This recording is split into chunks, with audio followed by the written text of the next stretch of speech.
everyone, my name's Jade and I'm a third-year PhD sociology student, and this video is about Islamophobia. So as I'm sure you've already heard, earlier today, 49 people were killed and 20 people were seriously harmed during an anti-Muslim terrorist attack aimed at two mosques in New Zealand. While there are a lot of things to be said about this attack, in this video I want to discuss not the terrorist attack itself, but Australian Senator Fraser press release in response to the attack. This press release is a hodgepodge of racist, anti-Muslim, and anti-immigration rhetoric. To sum it up, Annings basically suggests that the attacks earlier today were justified because they were a response to the supposed spike in violence that has happened in New Zealand as a result of changing immigration policies, which have allowed more quote-unquote Muslim fanatics to migrate to New Zealand. He goes on to say that Islam is essentially more violent than any other religion, calling it the religious equivalent of fascism, and argues that if Muslims weren't already so violent, terrorist attacks like today wouldn't actually happen. He even goes as far as to say that the victims of today's attack aren't blameless, and then uses a Bible quote to justify this claim. Obviously, this statement isn't true. Political violence is by no means particular to the Muslim faith, as demonstrated by the fact that Annings ironically uses the Bible to justify his own violent rhetoric.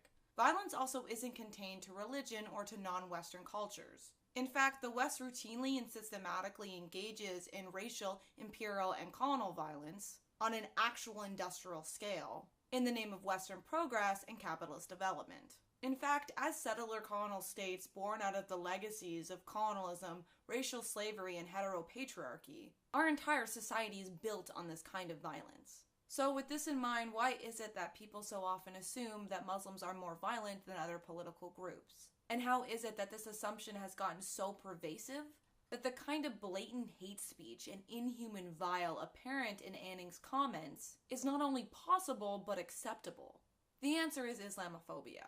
Generally speaking, Islamophobia describes prejudice against Muslims or Islam. In this instance, we can understand Islamophobia as akin to any other kind of hatred against social political groups, such as transphobia, racism, or sexism. However, like these other specific modes of subjugation, Islamophobia is motivated by its own unique social forces. Specifically, Islamophobia can be considered a type of orientalism. Orientalism is a term coined by post-colonial scholar Edward Said, and it refers to the practice of representing Eastern countries, especially the Middle East, in stereotypical ways that position them as inferior to the Western world. Under Orientalism, the East is arrested in time, posed as an image of the past that marks how far Western society has come, and how advanced we are when compared to those countries that have yet to embrace a Western way of life and associated notions of Western progress and civility.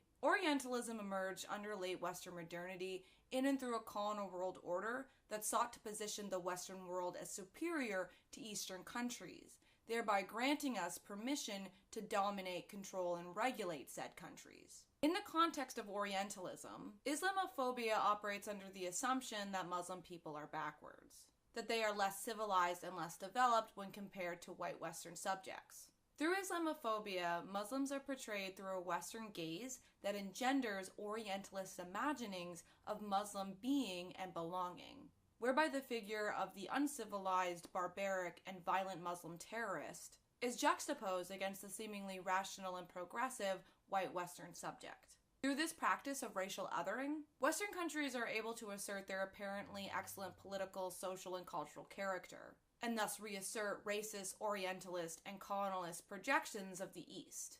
We see this logic in countless depictions of Muslim people, from the image of the oppressed veiled Muslim woman to the framing of Muslim men as homophobic and sexually repressed. Importantly, it doesn't matter whether or not these depictions are actually authentic. The point is to represent Muslim people as inferior to white people in order to justify Western imperialism and settler colonialism. This kind of logic is directly invoked in Annings' statements about the terrorist attacks today, specifically when he claims that the entire religion of Islam is simply the violent ideology of a 6th century despot masquerading as a religious leader. Anning literally arrests the Muslim faith in time, locating it within a faraway historical past and then conflating this arrestment with violence, giving the impression that because Muslim people are apparently so backwards, because they are uncivilized and undeveloped, they are violent. Then, using this depiction, he reasons that it's okay to be violent towards Muslim people. Clearly, the only violence here is the violence enacted against the victims of today's terrorist attacks, and the violence contained in Senator Anning's words. A violence that is buttressed and justified by Islamophobia. So that's my video on Islamophobia. If you liked it, please give it a thumbs up. And if you want to see similar videos, please subscribe to my channel. See you later!